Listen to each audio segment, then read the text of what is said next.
26-এর প্রস্তুতি শুরু তৃণমূলের। প্রার্থী বাছাই তৃণমূলের অভ্যন্তরীণ সমীক্ষা শুরু। নজর রাখবো, যে অভ্যন্তরীণ সমীক্ষা শুরু হয়েছে তাতে 70-এর ঊর্ধ্বে বিধায়কদের তালিকা তৈরি। তৃণমূলের 57 জন বিধায়ক 70 ঊর্ধ্ব। মমতার মন্ত্রিসভায় 16 জনের বয়স 70-এর বেশি।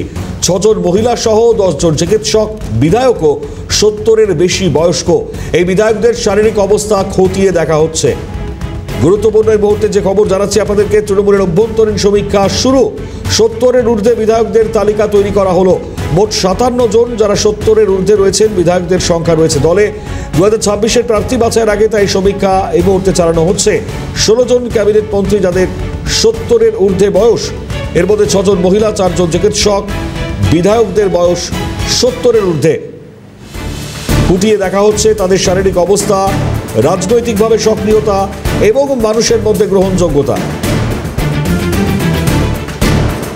আসন্ন 2026 বিধানসভা নির্বাচনে রাজ্যের শাসক দলের বিধায়কদের যোগ্যতার জন্য এবার বড় ফ্যাক্টর হতে চলেছে প্রার্থীদের বয়স। গুরুত্বপূর্ণ যে খবর এবং যে খবরের মধ্যে থেকে এই মুহূর্তে অভ্যন্তরীণ সমীক্ষা শুরু হয়েছে দলের অন্দরে, যেমনটা আমরা জানতে পারছি 70-এর ঊর্ধ্বে বিধায়কদের তালিকা তৈরি করা হয়েছে।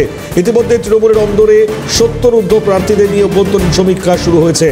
বর্তমানে যারা বিধায়ক তাদের বয়স, শারীরিক অবস্থা, রাজনীতিতে তারা কতটা সক্রিয়, মানুষের মধ্যে গ্রহণযোগ্যতা কতটা রয়েছে, দলীয়ভাবে সমীক্ষা শুরু করল রাজ্যের শাসক দল। অত্যন্ত গুরুত্ব রাখে এবং যেটা সূত্র মারফত খবর, আসন্ন বিধানসভা নির্বাচনের আগে প্রার্থী বাছাইয়ের ক্ষেত্রে মাপদণ্ড স্থির করতে চলেছে শাসক দল তৃণমূল। ফলত ঠিক এই জায়গায় তৃণমূলের যে অভ্যন্তরীণ সমীক্ষা তাতে 70-এর ঊর্ধ্বে বিধায়কদের যে তালিকা তা তৈরি করা হলো। মোট 57 জন 70-এর ঊর্ধ্বে বিধায়ক সংখ্যা। 2026-এর প্রার্থী বাছাইয়ের আগে তাই সমীক্ষা এই মুহূর্তে চলছে। তার মধ্যে 16 জন ক্যাবিনেট মন্ত্রীর 70-এর ঊর্ধ্বে বয়স, 6 জন মহিলা এবং 4 জন চিকিৎসক বিধায়কদের বয়স 70-এর ঊর্ধ্বে। ইতিমধ্যেই খুঁটিয়ে দেখা হচ্ছে তাদের শারীরিক অবস্থা, রাজনৈতিকভাবে সক্রিয়তা, একই সঙ্গে মানুষের মধ্যে গ্রহণযোগ্যতা।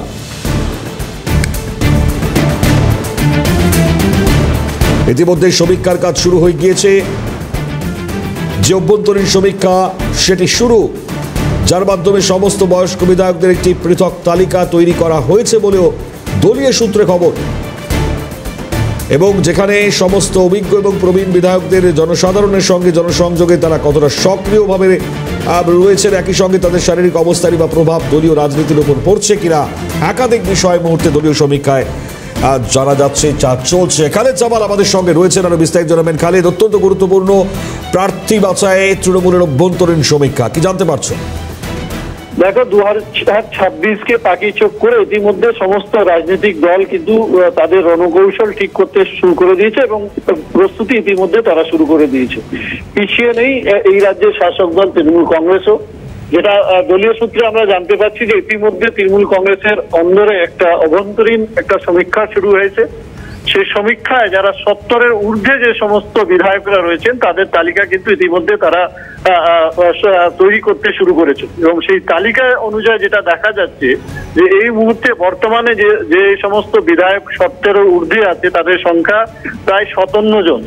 সেই 57 জনের মধ্যে যেটা দেখা যাচ্ছে যে 16 জন ক্যাবিনেট মন্ত্রী রয়েছেন যাদের বয়স কিন্তু 70-এর ঊর্ধ্বে এবং তার পাশাপাশি যেটা দেখা যাচ্ছে যে মহিলাদের সংখ্যা যাদের বয়স 70-এর ঊর্ধ্বে বা 70-এর কাছাকাছি সেটা হচ্ছে প্রায় 5 জন এবং তার পাশাপাশি 4 জন যারা চিকিৎসক বিধায়করা রয়েছেন তাদের সংখ্যা 4 জন। এইভাবে কিন্তু জেলা ভিত্তিক প্রত্যেকটা জেলা যেটা রয়েছে সাংগঠনিক জেলা, সেই হিসাবে কিন্তু যেটা দেখা যাচ্ছে যে বিভিন্ন জেলা ধরে কিন্তু বিধায়কদের যাদের বয়স 70-এর ঊর্ধ্বে তাদের কিন্তু তালিকা এভাবে তৈরি করা হয়েছে। তবে পাশাপাশি যেটা দলীয় সূত্রে যেটা জানা যাচ্ছে যে তারা বিধায়কের টিকিট দেওয়ার ক্ষেত্রে, অর্থাৎ বর্তমানে যারা বিধায়ক রয়েছে তারা 26-এ টিকিট পাবেন কি পাবেন না, এই সমস্ত বিষয় নিয়ে যে আলোচনা, সেই আলোচনার মধ্যে যেটা উঠে আসছে যে 70-এর ঊর্ধ্বে যে সমস্ত বিধায়করা রয়েছে তাদের বর্তমানে শারীরিক অবস্থা কি, তাদের রাজনৈতিক সক্রিয়তাটা কতটা, তারা মানুষের সঙ্গে জনসংযোগে রয়েছেন কিনা বা আদৌ তাদের জনসংযোগ বিচ্ছিন্ন রয়েছে, এই সমস্ত বিষয় কিন্তু তুলে ধরা হচ্ছে যাতে আগামী 26-এ প্রবীণ এবং নবীনের মেলবন্ধন করে কিন্তু যাতে তৃণমূল কংগ্রেসের প্রার্থী তালিকা তৈরি করা যায় তার উপরে কিন্তু জোর দিচ্ছে তৃণমূল কংগ্রেস। পাশাপাশি তোমাকে জানিয়ে রাখি যে তৃণমূল নেত্রী মমতা বন্দ্যোপাধ্যায় কিন্তু সবসময় প্রবীণকে নিয়ে এবং সঙ্গে নিয়ে নবীনকে সঙ্গে করে কিন্তু চলার একটা বার্তা সবসময় দিয়ে থাকেন। সেক্ষেত্রে এখানে এটাও মনে করা হচ্ছে যে যারা 70-এর ঊর্ধ্বে তাদের যদি শারীরিক অবস্থা সেই রকম না হয় তাহলে প্রথমে তারা যেটা চেষ্টা করা হবে সেটা হচ্ছে তাদের পরিবার থেকে যদি কেউ সেই রকম ওই অঞ্চলে বা ওই বিধানসভা কেন্দ্রে ভালো রয়েছে তাহলে সেক্ষেত্রে তাদেরকে অগ্রাধিকার দেওয়ার একটা সম্ভাবনা প্রবল রয়েছে। কিন্তু তারপরেও যেটা দেখা যাবে যে বিকল্প হিসাবে যদি কোনো জেলার নেতা উঠে আসছে যার জনপ্রিয়তা বাড়ছে বা যার দলের মধ্যে সক্রিয়তা রাজনৈতিক সক্রিয়তা অনেক বেশি এইরকম প্রার্থী বাছাই করার কিন্তু একটা প্রবল সম্ভাবনা এই অভ্যন্তরীণ যে সমীক্ষার মধ্যে কিন্তু উঠে আসছে। গুরুত্বপূর্ণ একেবারে খালেদ জামাল আমাদেরকে যেমনটা জানাচ্ছেন, অর্থাৎ এই জায়গায় দাঁড়িয়ে অবশ্যই এখন আগামী পদক্ষেপ কি হবে সেটা কিন্তু অবশ্যই দেখবার। তবে খালেদ যেটা খুব গুরুত্ব রাখে, কারণ এই যে প্রার্থী বাছাইয়ের ক্ষেত্রে মাপদণ্ড বা মানদণ্ডটা কি শাসক দল তাহলে স্থির করার পথে, মানে কি মনে করা হচ্ছে এমনটাই? একেবারে তো, যে দেখো এই প্রার্থীর যে মাপকাঠি সেই মাপকাঠি অনুযায়ী কিন্তু একটা ক্রাইটেরিয়া তারা তৈরি করতে চাইছেন যাতে প্রার্থীর সমস্ত দিক তারা খুঁটিয়ে দেখতে পারেন। অর্থাৎ একদিকে মানুষের সঙ্গে জনসংযোগ, জনসাধারণের মধ্যে তাদের জনপ্রিয়তা এবং রাজনৈতিকভাবে তারা কতটা সক্রিয় রয়েছে দলের মধ্যে এবং দলের বাইরে, অর্থাৎ সাধারণ মানুষের কাছে এবং দলের মধ্যে। তার কারণ অনেক সময় দেখা যায় যে বিভিন্ন নেতার ক্ষেত্রে বা টিকিট দেওয়ার ক্ষেত্রে একটা গোষ্ঠীদ্বন্দ্ব উঠে আসে এবং অনেক সময় বিক্ষুব্ধ যারা থাকেন তাদের পক্ষ থেকে বিক্ষোভ দেখানো বা মান অভিমানের বিষয় একটা চলে আসে। সেই ক্ষেত্রে তৃণমূল কংগ্রেস ধীরে চলো গতি নিয়ে কিন্তু তারা যেটা চাইছেন যে দলের মধ্যে টিকিট বাছাইয়ের ক্ষেত্রে বা প্রার্থী বাছাইয়ের ক্ষেত্রে যাতে কোনো রকম অসন্তুষ্ট তৈরি না হয় এবং দলের মধ্যে কোনো ক্ষোভ তৈরি প্রার্থীকে নিয়ে না হয়, তার জন্য কিন্তু আগাম তারা সতর্কতা অবলম্বন করছেন এবং এই প্রার্থী বাছাইয়ের ক্ষেত্রে যে সমস্ত ক্রাইটেরিয়া তারা ঠিক করছেন সেই ক্রাইটেরিয়ার যে মাপদণ্ড সেই মাপদণ্ডে যদি কোনো প্রার্থী সঠিকভাবে তার বাছাই হয় সেই জন্যই কিন্তু এই চেষ্টা চালাচ্ছে তৃণমূল কংগ্রেস এবং সেই বিষয়কে নিয়ে কিন্তু তারা এগিয়ে যাচ্ছেন যাতে আগামী 26-এর নির্বাচনের আগে প্রার্থী বাছাইয়ের ক্ষেত্রে তাদের যে ক্রাইটেরিয়া রয়েছে সেই ক্রাইটেরিয়া যাতে মেনে প্রার্থী করা হয় তার উপরে কিন্তু জোর দিচ্ছে এই রাজ্যের শাসক দল একেবারে। এবং এক্ষেত্রে দাঁড়িয়ে যেহেতু রাজ্যের মুখ্যমন্ত্রী তথা তৃণমূল সুপ্রিমো মমতা বন্দ্যোপাধ্যায় সবসময় প্রবীণ এবং নবীন এই যে মেলবন্ধনের কথা বারবার বলেছেন, তো সেক্ষেত্রে দাঁড়িয়ে এই যে বিশ্লেষণের জায়গা আসছে এই মুহূর্তে শাসক দল তৃণমূল কংগ্রেস, তো আগামীতে পদক্ষেপ তাদের কি থাকতে পারে বলে মনে হয়? একেবারে দেখো, তার কারণ হচ্ছে যে দলীয় নেত্রী মমতা বন্দ্যোপাধ্যায় কিন্তু সবসময় প্রবীণ এবং নবীনের মেলবন্ধন ঘটানোর চেষ্টা করেন। আমরা দেখেছি যে যুবদের সমাবেশেও তিনি কিন্তু প্রবীণদের নিয়ে চলার বার্তা দেন এবং দলীয় বৈঠক থেকেই কিন্তু তিনি বার্তা দেন যাতে প্রবীণ যারা মানুষরা রয়েছেন, প্রবীণ নেতারা রয়েছেন তাদেরকে সঙ্গে নিয়ে চলার বার্তা কিন্তু দিয়ে থাকেন। তবে একটা জিনিস যেটা দলের পক্ষ থেকে বা দলের যারা নেতৃত্ব রয়েছে তারা মনে করছেন যে এইরকম মানুষ যারা অসুস্থ রয়েছেন, যারা বিধায়ক বর্তমানে কিন্তু অসুস্থ রয়েছেন, অসুস্থতার কারণে রাজনৈতিকভাবে কোথায় না কোথায় দলের উপরে যদি তার প্রভাব পড়ে তাহলে সেক্ষেত্রে দলের পক্ষ থেকে সেই বিষয় খুঁটিয়ে দেখা হচ্ছে। তার কারণ হচ্ছে অনেক বিধায়করা রয়েছেন যারা এখনো সক্রিয় নয় বা বলা যেতে পারে অসুস্থতার কারণে দলের যে সমস্ত মিটিং মিছিল বা অন্য যে কর্মসূচি রয়েছে সেটা গ্রহণ করতে পারছেন না। এইরকম যারা শর্ত ঊর্ধ্বে যারা যে সমস্ত বিধায়করা রয়েছেন তাদেরকে নিয়ে কিন্তু চিন্তা ভাবনা করছে এবং সেই ক্ষেত্রেই কিন্তু এই সমীক্ষা চালিয়ে তাদের যে বর্তমান অবস্থান শারীরিকভাবে এবং রাজনৈতিকভাবে এই দুটো বিষয়কে কিন্তু মেলবন্ধন ঘটিয়ে তারপরেই কিন্তু এই সমীক্ষাটা তৈরি করা হচ্ছে যাতে আগামী দিনে প্রার্থী বাছাইয়ের ক্ষেত্রে দলকে সুবিধা হয় এবং দলের যে অবস্থান সেই অবস্থানটা আরো বেশি গুরুত্ব পায়, সেটাই কিন্তু নজরে রাখছে তৃণমূলের শীর্ষ নেতৃত্ব। গুরুত্বপূর্ণ। অর্থাৎ তাহলে 70 বিধায়কদের সংখ্যা যেখানে 57, তারা কি মোটামুটিভাবে চ্যালেঞ্জের মুখে পড়তে পারেন এমনটা কি মনে করা হচ্ছে খালিদ? দেখো, তৃণমূল কংগ্রেসে যারা 70-এর ঊর্ধ্বে রয়েছেন তার মধ্যে কিন্তু একটা বড় সংখ্যা, মানে 16 জন কিন্তু এই মুহূর্তে ক্যাবিনেট মন্ত্রী রয়েছেন, অর্থাৎ ক্যাবিনেটে যারা রয়েছেন তাদের বয়স কিন্তু 70-এর ঊর্ধ্বে, কিন্তু তারা সবসময় সক্রিয় রয়েছে রাজনৈতিকভাবে, প্রশাসনিকভাবে এবং দলীয়ভাবে। কিন্তু যেটা দেখা যাচ্ছে যে তারা একেবারে সক্রিয় রয়েছেন এবং সক্রিয় ভূমিকা পালন করছে দলের মধ্যে এবং প্রশাসনের মধ্যে। সেক্ষেত্রে তো সেরকম কোনো অসুবিধা নাও হতে পারে, কিন্তু যারা একেবারে দলের যে সমস্ত কর্মসূচি রয়েছে তার মধ্যে যোগদান করছেন না বা অসুস্থতার কারণে তারা সেই সমস্ত বিষয়ে মানুষের সঙ্গে জনসংযোগে থাকছেন না, এই রকম যারা 70-এর ঊর্ধ্বে যারা নেতৃত্ব রয়েছে বা বিধায়করা রয়েছেন, সেটাকে নিয়ে কিন্তু একটা বড় চিন্তা ভাবনা রয়েছে তৃণমূল কংগ্রেসে। একদম ধন্যবাদ। খালিদ জামাল আমাদেরকে জানাচ্ছিলেন যে এই মুহূর্তের পরিস্থিতি আপনাদেরকে জানাচ্ছি। রাজনৈতিক বিশ্লেষক অনিন্দ্য সিংহ রায় টেলিফোন লাইনে রয়েছেন আমাদের সঙ্গে। অনিন্দ্য, স্বাগত জানাবো সিএনএ আপনাকে। একই সঙ্গে যে বক্তব্যের জায়গাটা খুব সুস্পষ্টভাবে জানতে চাইবো, কারণ এই যে তৃণমূলের অন্দরে এই মুহূর্তে রাজনৈতিকভাবে যে সমীকরণ তৈরি হচ্ছে বা একই সঙ্গে যে যোগ্যতার একখানা জায়গা আসছে যেখানে 57 জন মোট 70-এর ঊর্ধ্বে বিধায়কের সংখ্যা চ্যালেঞ্জের মুখে আগামীতে পড়তে পারে, কি মনে দেখছেন বিষয়টি? দেখুন, ব্যাপারটা হচ্ছে আমাদের তৃণমূল কংগ্রেসের মধ্যে মমতা বন্দ্যোপাধ্যায়ের নেতৃত্বে এবং অভিষেক বন্দ্যোপাধ্যায় সেনাপতিত্বে আমরা লড়াইটা করি।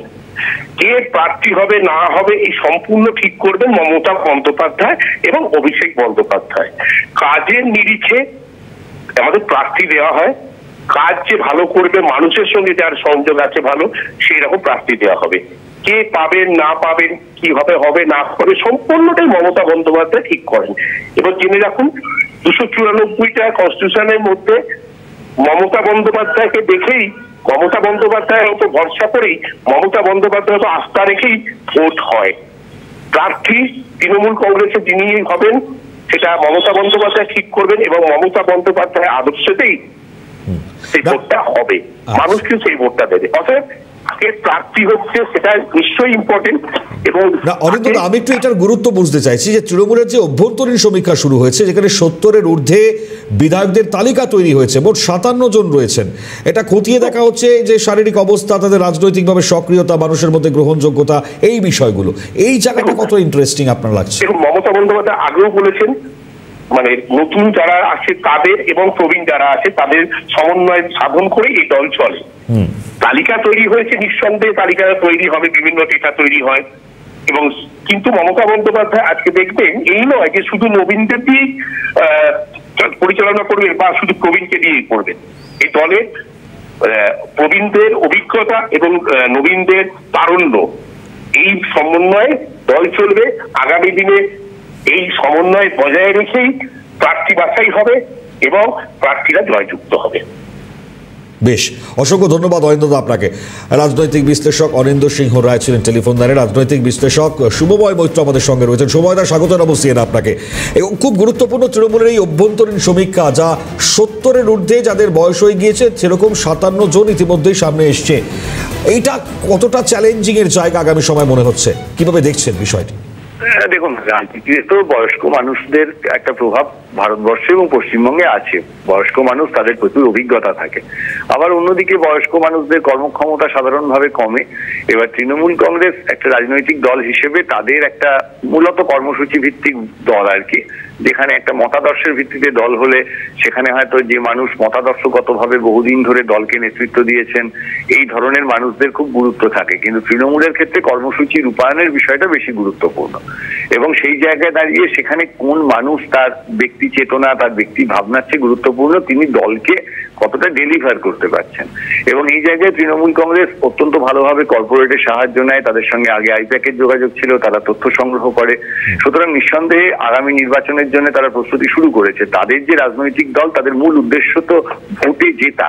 একটি রাজনৈতিক দলের বিভিন্ন উদ্দেশ্য থাকে, যেমন ধরুন আপনি যদি আরএসএস বা বামপন্থীদের ভাবেন, দীর্ঘ 100 বছর ধরে একটা মতাদর্শ ভিত্তিক রাজনীতি, তারা ক্ষমতায় থাকলেন কি না থাকলেন তার চেয়েও বড় কথা তাদের মতাদর্শ প্রচারিত হলো কিনা।